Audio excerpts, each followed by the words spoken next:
የመካከለኛው አፍሪካ ጳጳሳት የትምህርተ ክርስቶስ ባለሙያዎችን አቅም መገንባት እንደሚገባ አሳሰቡ። የመካከለኛው አፍሪካ የጳጳሳት ጉባኤ አባላት 13ኛውን ጉባኤ በቻድ ንጃሚና ሀገረ ስብከት ያደረጉ ሲሆን በጉባኤው የትምህርተ ክርስቶስ ባለሙያዎችን አቅም መገንባት እንዳለባቸው ተወያይተዋል።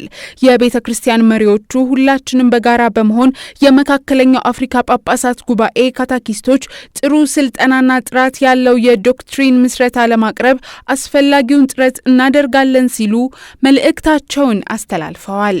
በዕለቱም የትምህርተ ክርስቶስ ባለሙያዎች ተልዕኳቸውን እንዲወጡ ለማረጋገጥ ሞራል፣ መንፈሳዊና ቁሳዊ ድጋፍ እንደሚያስፈልግ ተገልጾ በተለይም በመካከለኛው አፍሪካ ወጣትና ክርስቲያን ትውልዶች መካከል የክርስትና ምስክሮች በመሆን ተልዕኳችንን መቀጠል አለብን በማለት በዕለቱ የተገኙት ካታኪስቶች ተናግረዋል። ጳጳሳቱ ከኤሲአይ አፍሪካ ጋር ባደረጉት ቆይታ የቤተ ክርስቲያን ማህበራዊ አስተምሮን ለማሰራጨት ቃል የገቡ ሲሆን ከማህበራዊ ህይወት፣ ፍትህ፣ እርቅና ሰላም ጋር የተያያዙ ጉዳዮችን ለመፍታት የተቀናጀ ሐዋርያዊ እቅድ ለማዘጋጀት እንጥራለን በማለት ተናግረዋል።